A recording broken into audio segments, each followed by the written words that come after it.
I like the illustration of a jar of muddy water where you shake it up and you can't see through it. Life is busy and it's often like a jar of muddy water that gets shaken. And then when you rest it and you sit it still, and after a couple of hours, slowly all the sediments fall to the bottom.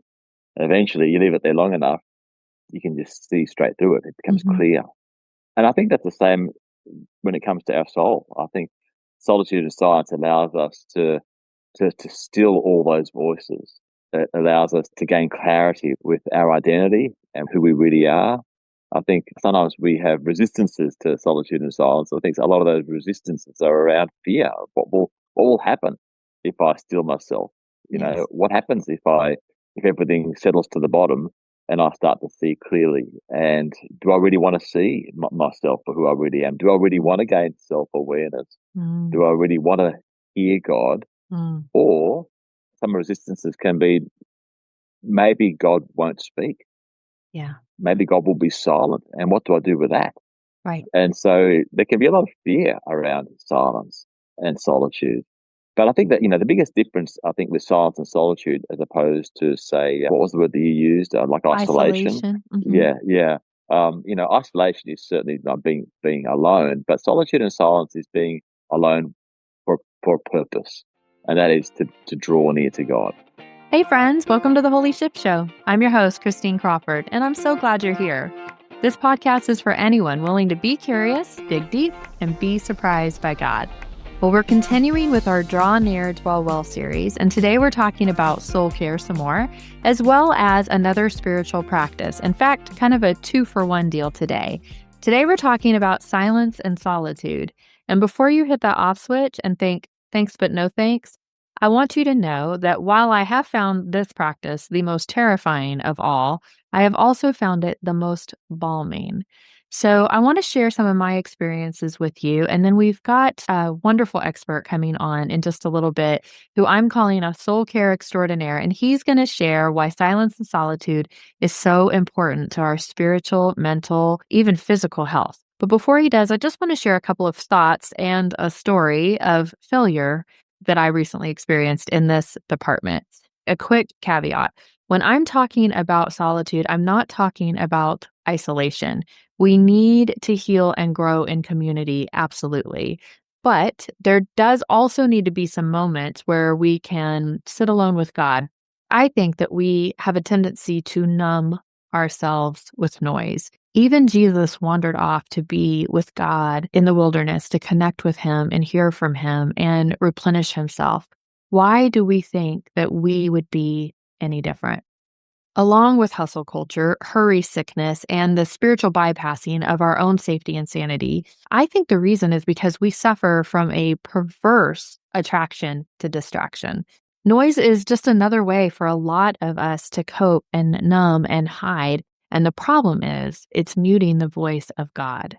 So, how do we learn to sit in silence and solitude if we're noise addicts? And if you think I'm using way too strong a language when I say addicts, I will point you to Ruth Haley Barton, who has some wonderful work in this department. And she was talking about this study where apparently, well, actually, I think it was like 11 studies that they had done. And they were asking people to go in and for 6 to 15 minutes, just be alone and silent.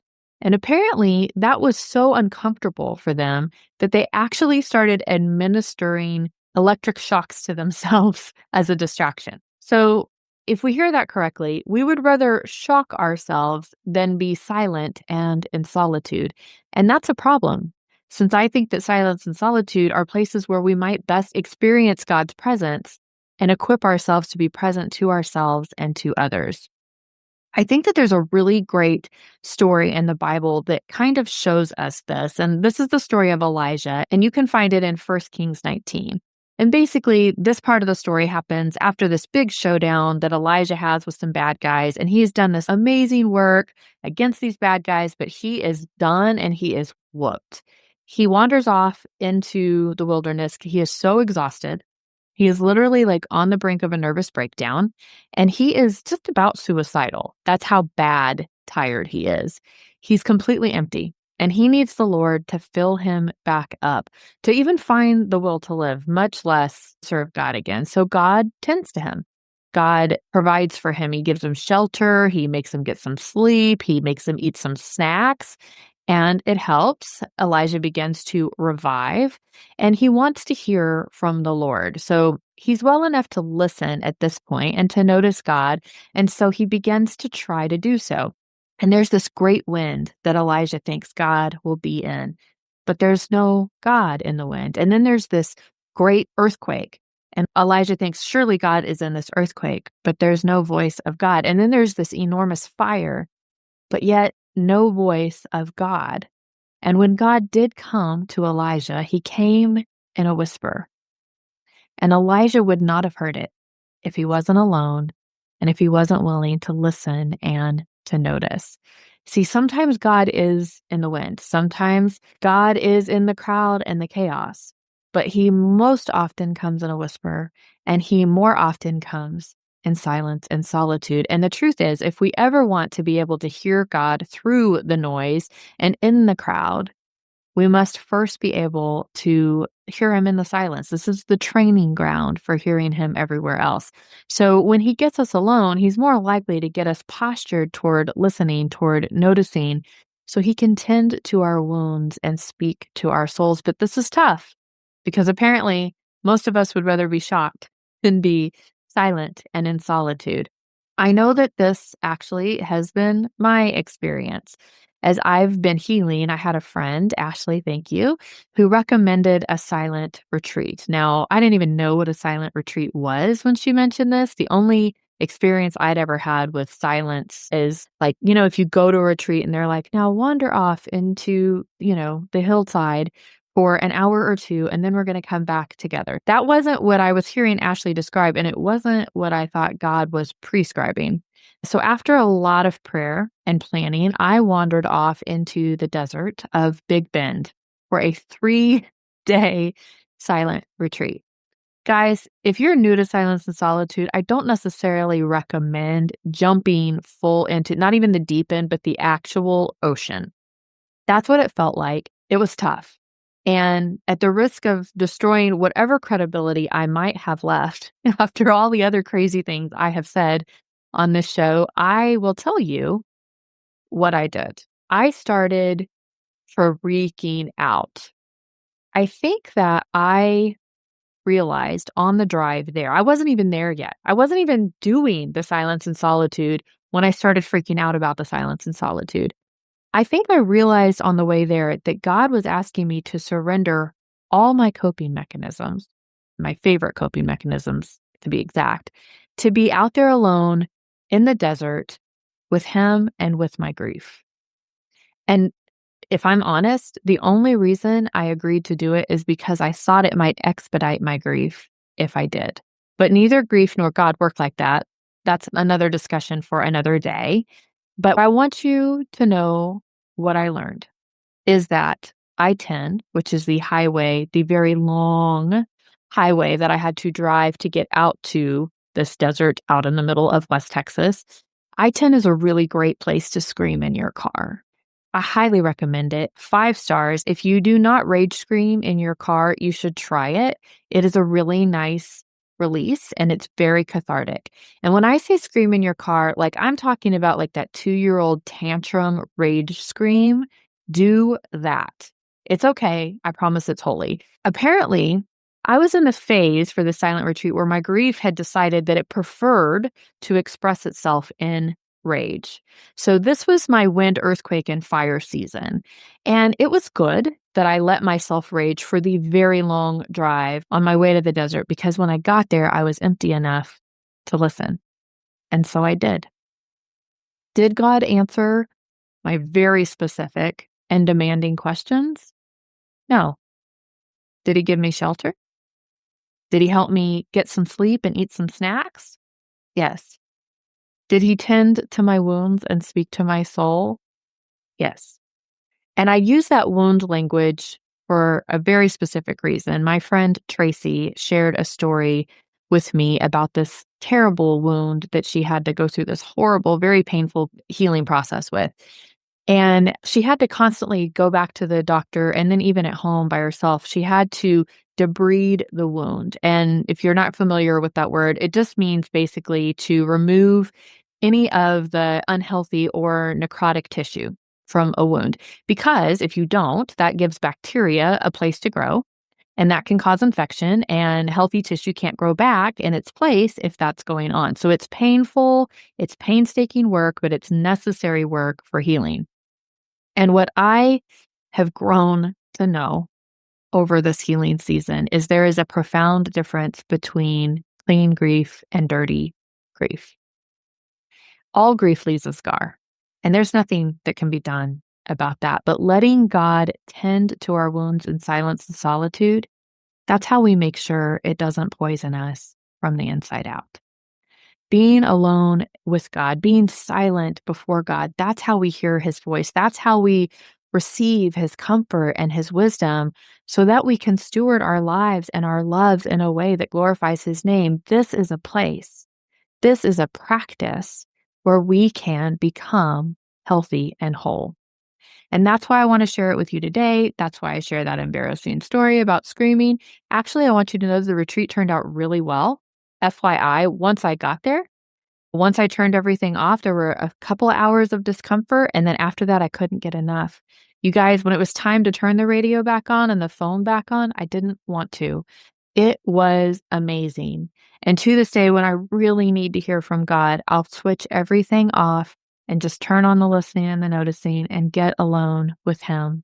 And he shows up for me every time in some small way, sometimes in some big way, other times, but always he shows up because he's always present when we seek him.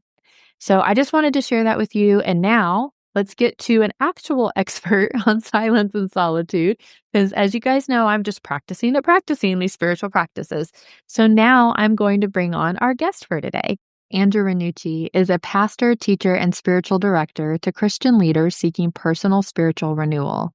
He's the founding director of Soul Life Ministries, a ministry that offers retreats, spiritual direction, mentoring, and teaching in the areas of spiritual formation and soul care. Andrew is a sought-after voice for those seeking to explore life-giving spiritual practices leading to a vibrant, interactive life with God.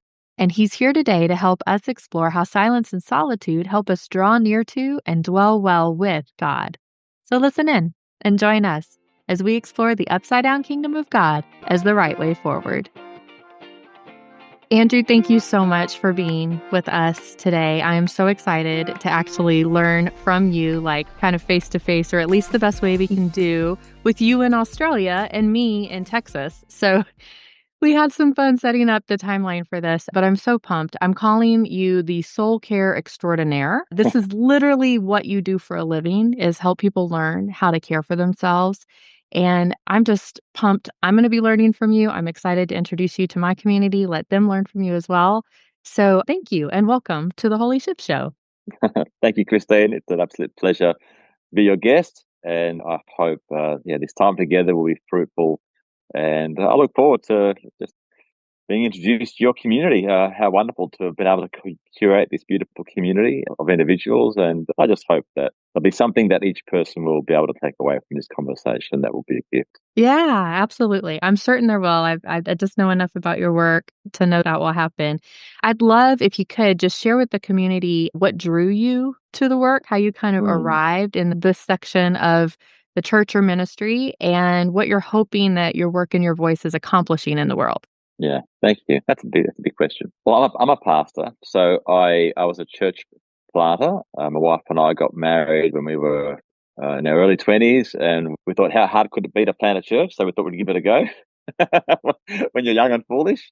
And we planted and led a church for 26 years. And by God's grace, it grew, and it became complex. We started a Christian school and couple of campuses, and it continued to grow by God's grace. But in the midst of all that, I also understood the challenges of looking after ourselves. We raised three daughters, and I always sought to try and model what I preached, and that is, I really believe that as pastors, we need to not only preach the good news, we need to be the good news. We need to be living a life that others actually look to and say, the gospel works in practice, not just in theory and not just for eternity, but in the here and now. The kingdom of God is good news here and now.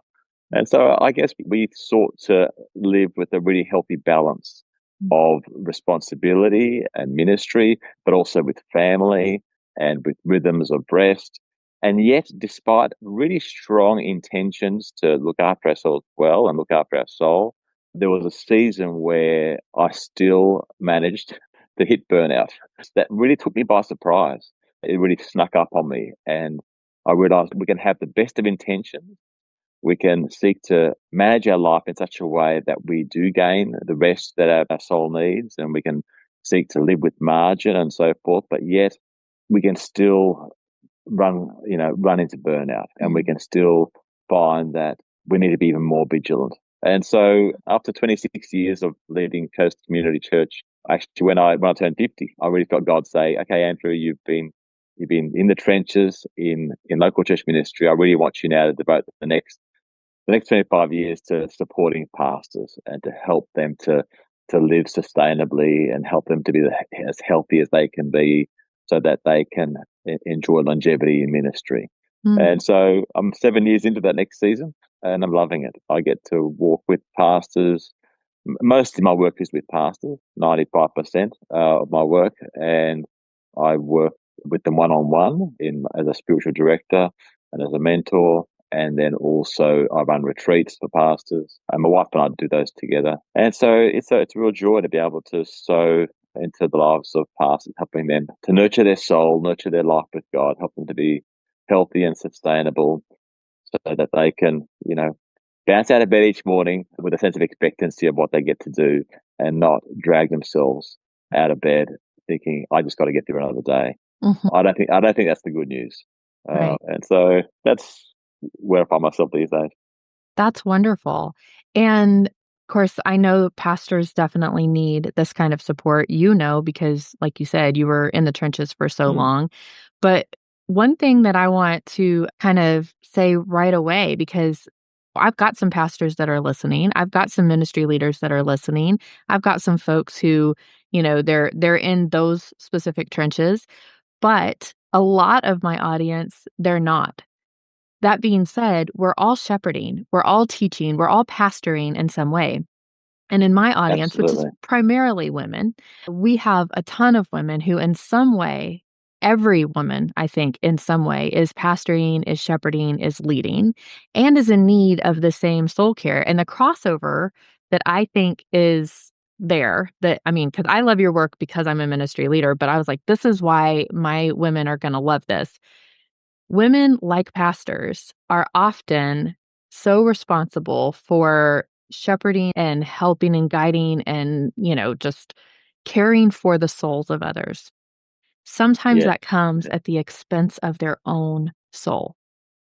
And so 100%. the work that you're doing, I'm like, oh man, this just transfers right over to my community, because whether you're, in the professional world, you're in the ministry world, you're a professor somewhere, or you're at home and you're trying to raise a family, trying to start a family, whatever you're doing in life, you are leading and shepherding, and you are both commanded to soul care and deserving of soul care. And so I would love to hear from you where you think. Now, I realize that you're not a woman, but I Yes. know that I'm not the first woman that you've ever talked to about this. What do you think that we might be misunderstanding about God, or getting like upside down about soul care and spiritual practices? Think that women carry a lot more weight in life generally than men. I just experienced that. We have three daughters. I see the load that my wife carries in life. And, my wife runs a lot of retreats for women, and a lot of pastors' wives, I think, are probably closer to burnout than pastors, because they carry the weight of ministry as well as a household, as well as everything else. They're often the glue, of a family. Every human being needs to look after their soul. Jesus says that we are the salt of the earth, we are the light of the world. That's not just pastors, that's every human being, whether you're in the workplace, whether you're in the sporting club. If we are a Christian, then I believe we need to be living a life that is vibrant. Jesus calls it a life to the full. Mm-hmm. The enemy is the one who comes to steal, kill, and destroy, and I think he does that by enticing us to not look after our soul. And so I think living a life to the full is equal to living life with a fullness of soul and a healthy, vibrant life. And so I think you're right. I think this isn't. I just happen to be working with pastors, but really this is for everyone. Mm-hmm. Everyone listening, everyone in your community, I think would value some principles around what it looks like to look after their soul. Now, what do we? Your question was around, what do we get upside down? I think what we get upside down is the fad of self-care. So we hear about Mm-hmm. self-care in society. And so sometimes we can confuse self-care with soul care. Mm-hmm. Self-care is often talked about in like, let's get a massage. Let's go get a massage and do some self-care. Right. Let's go to the spa for the day. And look, and that's all of that is great and that's wonderful. But soul care is so much deeper than just the odd bit of self-care. Now, self-care is helpful, but I think self-care is deeper. And the way I describe soul care, I guess, is influenced by an author called Dallas Willard, who wrote a Mm-hmm. book called Renovation of the Heart. And then there he describes the soul, I think, really, really well. And he talks about 5 different aspects of the soul, which I encourage people to steward. And that is our emotional life, our mental and intellectual life, our spiritual life, our physical life, and then also our key relationships. And I guess I have a strong conviction that if we are stewarding well, our emotional health, that we are making sure that we are being replenished regularly as much as we are depleted. Mm-hmm. Every interaction that we have with another human being, we use emotion. Otherwise we'd be a robot. So we use emotional energy all day, Right. especially when we are with people. And so we need to find what is it that replenishes our emotional tank. If we're running low on emotional energy, and this is particularly for anyone in the helping profession, such as Mm-hmm. pastors or teachers or nurses or like anyone in the helping profession, they expend a lot of emotional energy all day. Mm-hmm. And that's exacerbated, of course, if you're an introvert, Mm-hmm. Right. because you Amen. actually are replenished by time alone. And so we need to make sure that we find a way of living our life so that we are being replenished regularly in our emotional life. And I find the greatest way of replenishing is through joy. What Mm. is it that brings you joy? Mm-hmm. I get out kayaking on the ocean and I just see eagles soaring and I see dolphins jumping and seals sometimes in the winter. And I just come back after a couple of hours of paddling and I'm full. Yeah. I'm ready to go again. What is it that brings you joy? What is it that allows you to experience being fully present to God and to your environment? And so your emotional health is such an important area. And there's a whole area of mental health. And of course that can become quite complicated because sometimes that might require medication. People are feeling anxiety or there could Mm-hmm. be issues of depression. And so I think looking after ourselves mentally has got some limelight over the last couple of decades. I think there's more emphasis now on mental health, which is wonderful. Mm-hmm. And so, making sure that we are looking after our mental health is really important. Our self-talk, just watching our self-talk, is it truth or is it lies that we're telling ourselves? Yeah. And I guess reorienting our mind according to what the Bible says that we are rather than society. And then alongside that, there's also intellectual health. How are we Mm-hmm. stretching our mind? What are we Right. exposing our mind to? Are we just scrolling? Do we spend half an hour a day reading and learning and growing and allowing our intellect to be stimulated? How are we stewarding our intellect and our mind? And then, of course, there's our spiritual life, which Yeah. which you mentioned before. So solitude and silence sits as a spiritual practice that Yeah. nurtures our life with God. What's our rule of life? What are the rhythms that help us to abide with Jesus? I think if we're finding rhythms that really help us to experience the life of God regularly, then we are nurturing our spiritual life. And then there's that area of our physical life. And I Mm-hmm. break that up into 3 different areas. Obviously, our bodies as far as our fitness. Are we exercising? Are we allowing ourselves to experience an increased heart rate a few times a week for Mm-hmm. half an hour? Are we looking after our bodies when it comes to movement and exercise? Are we getting sleep? That's the second area. Are we making sure that we are Not binging Netflix till midnight every night. Right. We actually allow ourselves to rest well. Our bodies do need, anywhere between 7 to 9 hours sleep. So are we stewarding sleep well? And then are we eating well? Are we going from sugar hit to sugar hit, or are we feeding and nurturing our bodies with food that's healthy? Mm-hmm. And then lastly, there's the area of key relationships. How are we Mm-hmm. stewarding relationships? Relationships are so vital for our own health and our own soul care. Mm-hmm. How are we making sure that we are setting aside time for those relationships? Jesus had Peter, James, and John as his inner three. Then he had his 12. Then he had his 70. Those different circles. We can't have 12 really, really close, life-giving friends. But, we can nurture 2 or 3 friendships like that.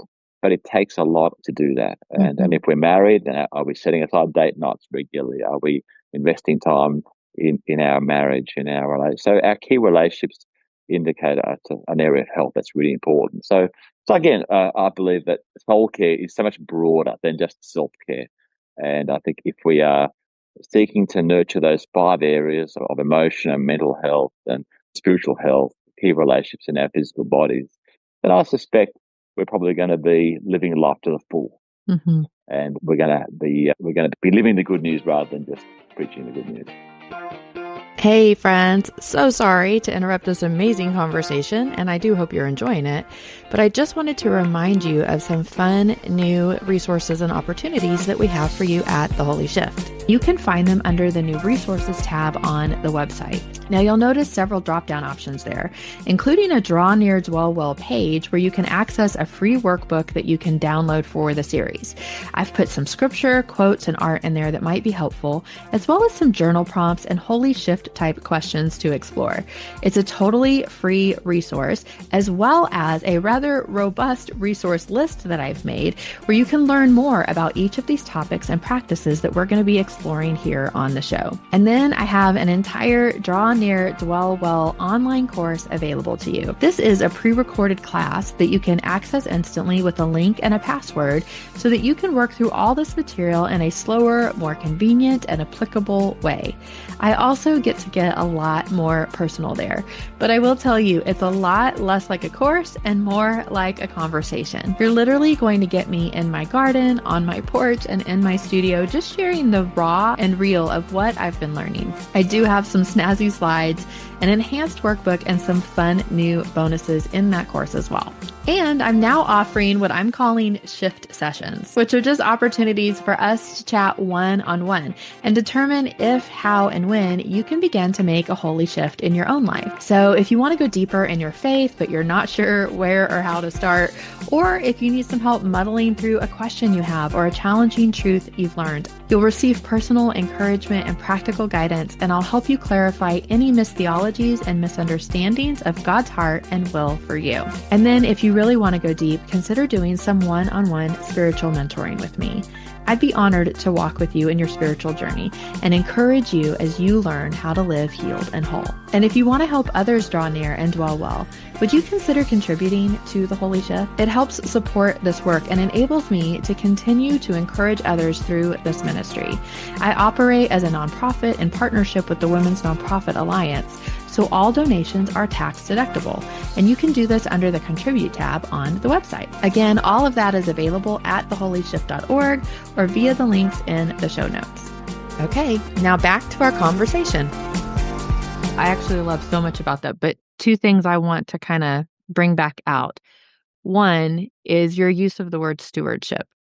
So when I'm teaching people about soul care, I have to start with what I call the theology of soul care and spiritual formation.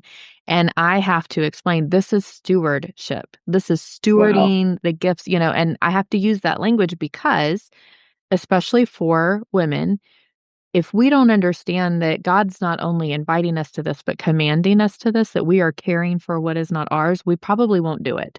We're not so great at doing things for ourselves. So I like to, point out how we really truly are commanded to this and invited to this.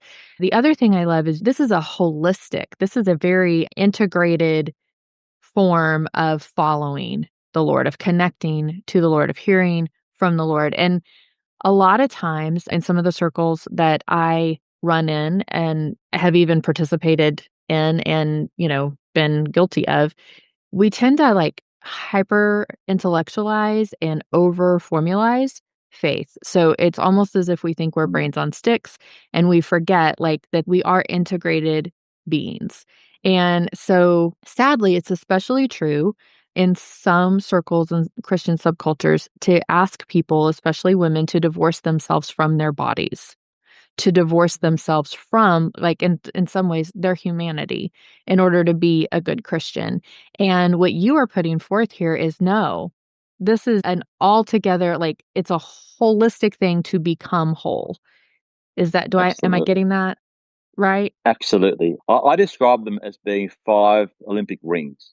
Okay. And if you pull one down, it pulls all of them down. I think Okay.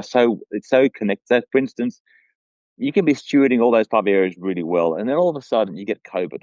Mm-hmm. You get sick, right? All of a sudden you can't exercise, your mental health goes dark, and then Mm-hmm. you feel like you can't pray even, you're disappointed with God, you're missing out on things, and all of a sudden it just pulls everything down. Yeah. But conversely, my 2 great loves of recreation is kayaking and cycling. So Okay. I live near a national park, so I get to go cycling in a national park where there's hardly any cars, and it's just beautiful natural environment. And I went for like a 50-mile ride on Monday because I had half a day off, and it was just, I came back so high. Mm, Sure, I had the endorphins in my body, sure. but also I just experienced God smiling on me on a beautiful sunny day. I went out and I did physical exercise for a few hours. I came back, I was spiritually high, I was mentally high, Mm-hmm. emotionally, I was full.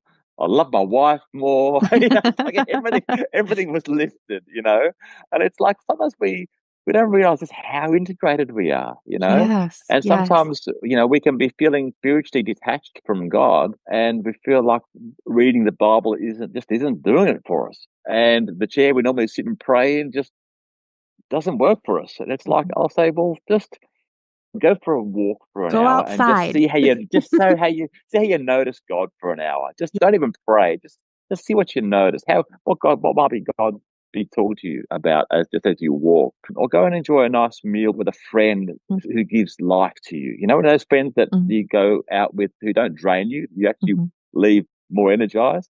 Go and have a nice meal with a friend, and just see how that begins to lift all the other 4 areas. It's amazing how connected we are. You stub your toe, and I tell you what, your mental health goes down, and your spiritual Yeah. health goes down. Yeah. We really are well connected, We integrated we beings. are, and I kind of found that out the hard way and on accident in this latest season of my life where what was going on for me emotionally began to poison me physically. And though it was horrific and I'm still healing from it, it is a whole team of doctors trying to put that back together. But Wow. the favor that it did me, Andrew, was it forced me to stop. It was a forced stop. I had really no other choice. All I had was the ability to sit on my porch and cry and pray. That was it. And, Wow.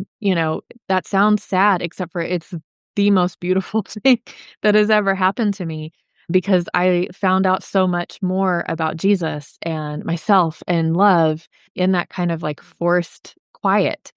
And silence and solitude have been part of the way I've pieced it back together. And again, kind of a forced way. Like at first, I just couldn't do noise. Like my nervous system was so shot that I was like, I couldn't even do my favorite songs. I just needed silence. Wow. But then at the same time, when you're healing and you're grieving, silence can be so overwhelming and daunting. We can get solitude and isolation confused. And, this can be hard because we're supposed to heal and grow in community and we need people, but we also need, Dallas Willard says, if we don't come apart for a while, we will come apart after a while. And Yeah. I found that to be true. So, as we kind of segue over to specifics with silence and solitude, I know my experience of this, but you've been doing this a lot longer. I'm still practicing this spiritual practice. So, talk to us about how you have seen or experienced or just seen through other people how silence and solitude help us draw near to and dwell well with God. What is it about those specific soul care and spiritual formation practices that really help us do that? I like the illustration of a jar of muddy water where you shake it up and you can't see through it. Life is busy and it's often like a jar of muddy water that gets shaken. And then when you rest it and you sit it still, and after a couple of hours, slowly all the sediments fall to the bottom. And eventually, you leave it there long enough, you can just see straight through it. It becomes clear. And I think that's the same when it comes to our soul. I think solitude and silence allows us to still all those voices. It allows us to gain clarity with our identity and who we really are. I think sometimes we have resistances to solitude and silence. I think a lot of those resistances are around fear of what will happen if I still myself.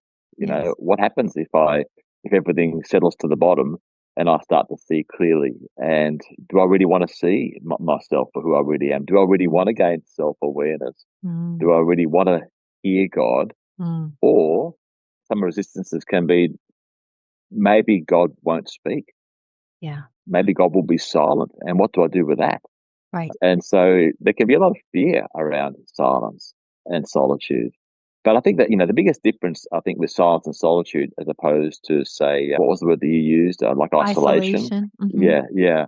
Isolation is certainly not being alone, but solitude and silence is being alone for a purpose, and that is to draw near to God. And so being consciously aware that you are in God's presence. In fact, Robert Mulholland says silence is fasting from speaking in order to listen to God. So fasting from speaking in order to listen to God. And I think Thomas Merton says silence is the first language of God, and all else is a poor translation.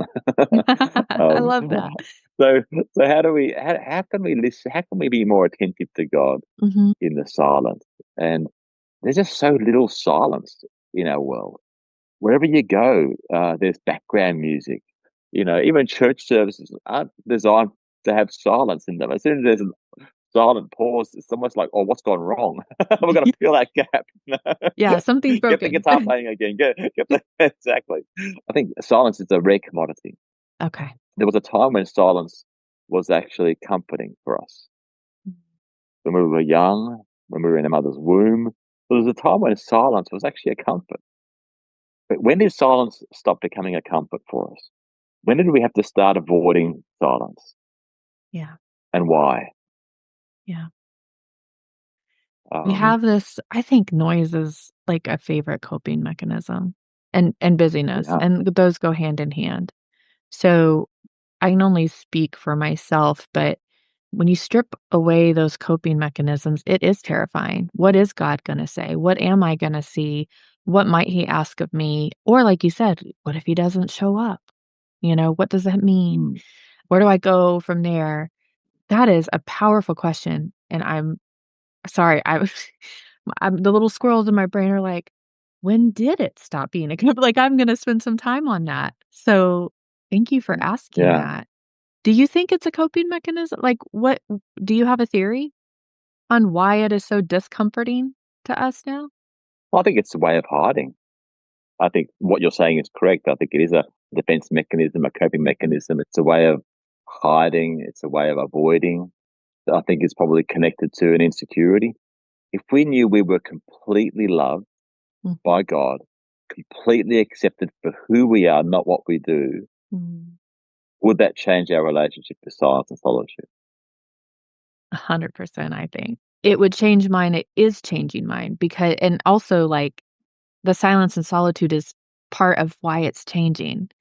Because it's when Yeah, I'm alone with God that I can actually hear him speak kindly and tenderly over me and let me know that I'm loved, that I can connect with him on that deep level. And as I do that, I get more comfortable with the silence and solitude. And I kind of now, I noticed this the other night, I can kind of gauge a little bit where I'm at on my spiritual health based on my ability to tolerate silence. So sometimes if my mind is very busy, and it is a lot right now, there's a lot of like rumination that goes with grief and loss and betrayal and that kind of thing.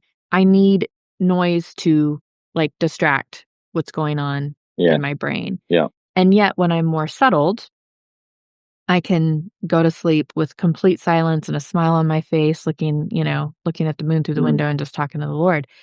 But, conversely, it's so hard because it's like chicken and the egg, because it's the silence and the solitude that helps me have the connect that really can quiet what's going on in my mind. And when I'm just putting more noise over the noise, it really is just the Band-Aid.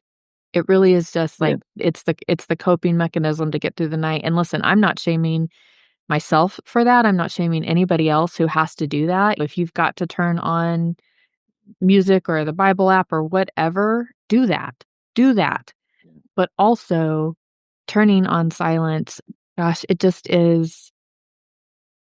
You've said the word deeper a few times today, and it is just a deeper way of being mm, with God and hearing from God and knowing God for me. yes, yep. Yeah, there's an author and friend, Jan Johnson. She's from Simi Valley in California, and she says, "Do the spiritual practices as you can, not as you Yes. can't." As we get practical with this discipline, I would say to your listeners, if at the moment you're needing noise, let's call it noise, for comfort, because it can become a bit of an addiction, even just having that background noise all the time, Mhm. because it does help you to cope. Then I Mhm. would say just do silence as you can, not as you can't. What would it look like for you to just take 10 minutes a day just to go somewhere on a park bench in the backyard, somewhere where there's the least amount of mechanical noise, there's Mhm. natural sound.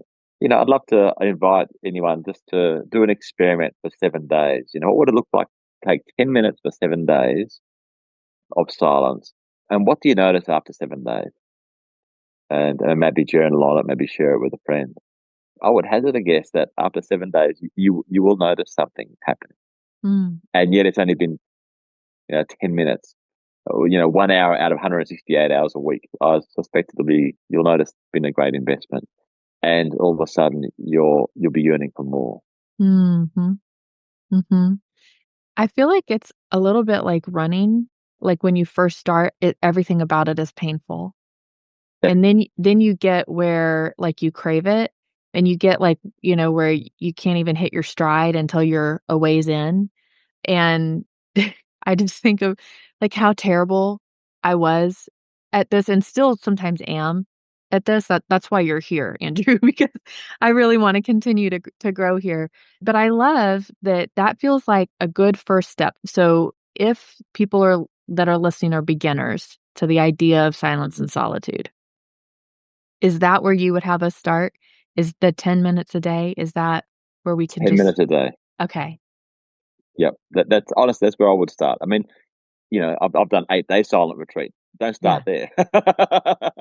10 minutes is wonderful, and allow it to be an invitation. Go with it as a desire.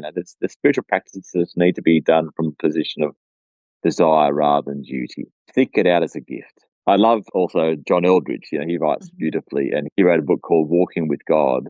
And there's a quote that I might read to you if you wouldn't mind, because he Yeah. just describes his experience Okay. of solitude and silence. He says the best part of the peace and quiet is God.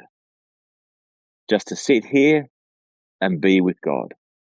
No agenda, nothing to be fought for or prayed over, just God. It's like nothing else. Nothing even comes close.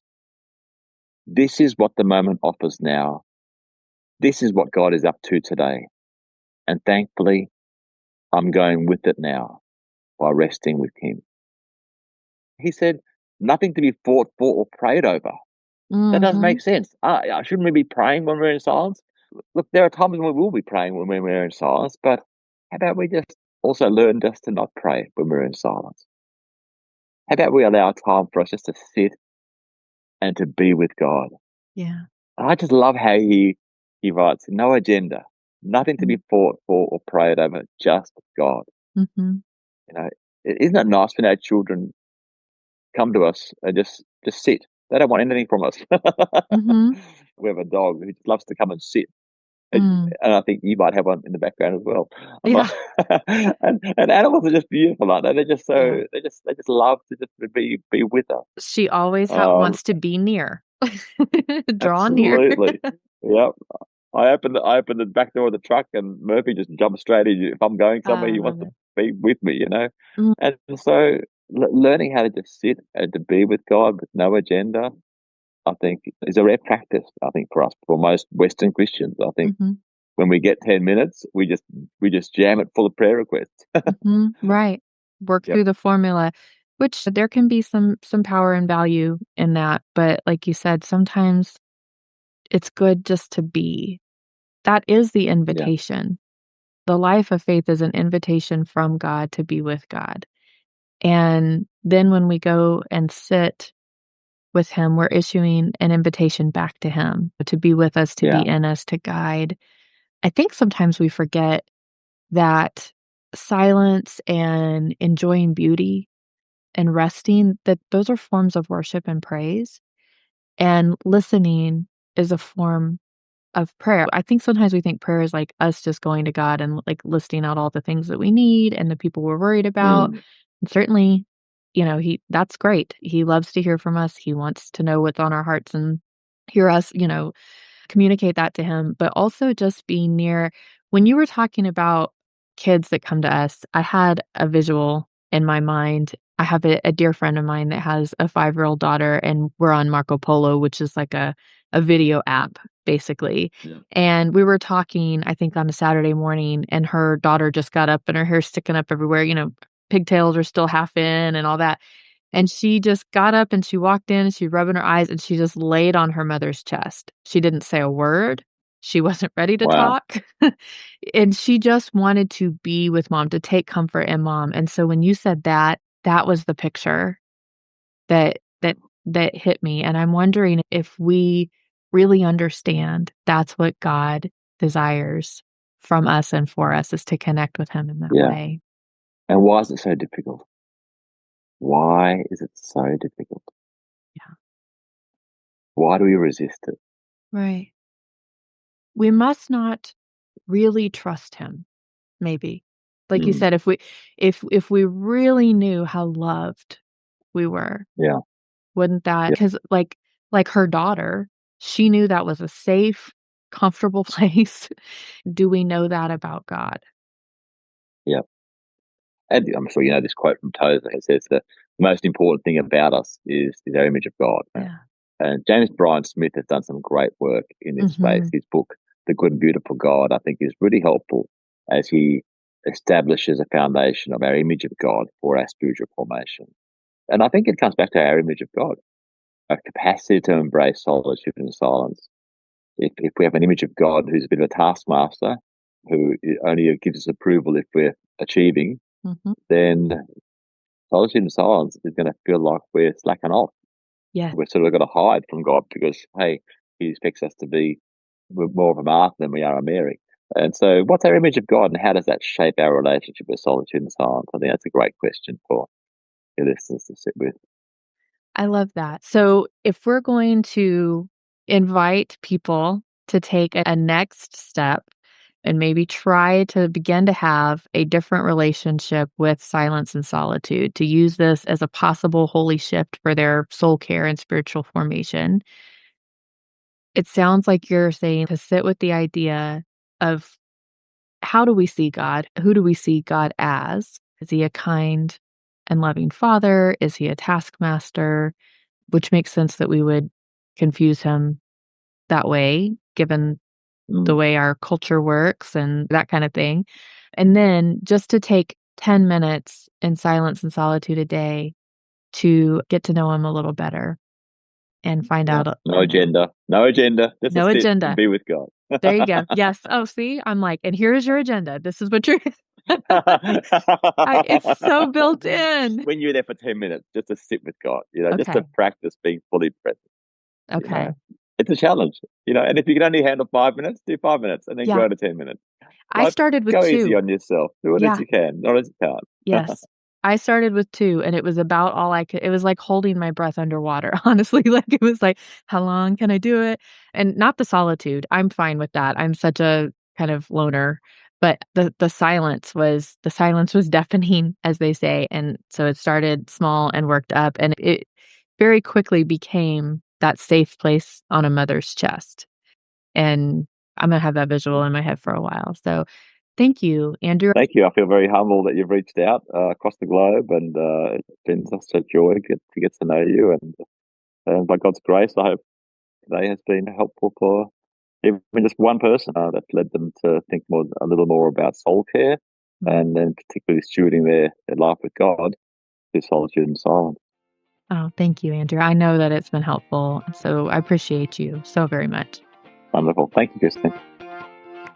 Thank you so much for joining us today. I hope that you found that conversation with Andrew as delightful and enlightening as I did. I am going to be pondering his questions for a really long time, and I hope that it's helpful to you. So if you're new at Silence and Solitude, I feel like Andrew gave us some really good starting places and starting points, ways to kind of tiptoe our way into this soul care and spiritual formation practice.